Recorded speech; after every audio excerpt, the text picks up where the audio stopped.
Welcome back. A question to ask following application of the but why method of inquiry is, how will we intervene in this health issue? The health river is a metaphor used to categorize the types of interventions you may consider when addressing health inequities, such as the disproportionate suicide rate among trans and gender diverse young Australians. The health river is often explained by way of a story, which I will share with you now, courtesy of a YouTube animation.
Welcome back.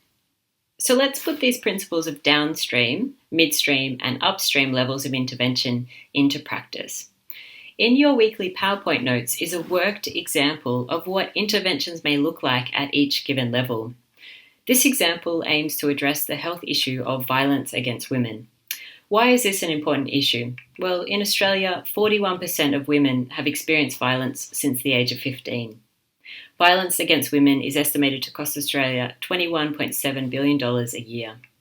Women are most likely to be victimised by men who are known to them, their current or previous cohabiting intimate partners and or boyfriend or dates. So what can be done? Let's begin at the level of the fisherfolk, downstream. How can we meet the immediate needs of people in crisis in the case of family violence? We can provide safe housing, as in crisis care or emergency housing. We can assist victims of intimate partner violence in obtaining restraining orders. We can provide anger management or domestic violence behavioural change programs for perpetrators. At the level of midstream interventions, we begin to look more at prevention. How can we foster more positive, respectful relationships in intimate partnerships? An example of this kind of midstream initiative is the violence prevention programs that runs in Victorian secondary schools.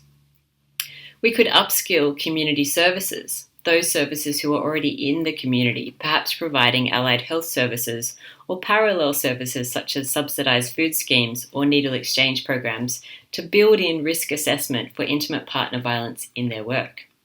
We could also look at state-specific policies on how we support family violence victims. An example of this was the establishment of the Victorian Royal Commission into Family Violence of 2016. Another level at which we can pitch an intervention is upstream.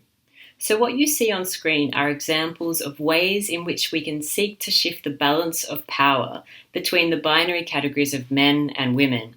And as a trans scholar, I'm wary of how this narrative excludes people who identify outside of the gender binary. So we have strategies that aim to do this in very material ways. How can we get men and women earning the same? How can we shift the expectations of childcare falling to people of a certain gender? How can we create and support more women leaders in our society? How can we challenge harmful media tropes of, for example, a female character who is subservient to or in need of protection by a male character? This level of change is affecting culture and is touching into the deeply held ideologies around what it means to be a man or to be a woman in Australia. Let's take a moment for you to check your understanding. On screen is a practice quiz question. True or false? The health river only assesses the root causes of a health problem.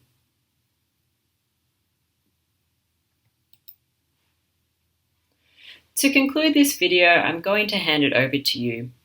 I want you to consider the health issue you nominated for your evidence summary task. For example, obesity in Australia or stigma in the case of a particular mental health condition. I want you to apply the concept of the health river to your chosen health issue. What are examples of interventions you could apply at each level? Please complete this week's discussion activity, Activity 5.1. This concludes video 2.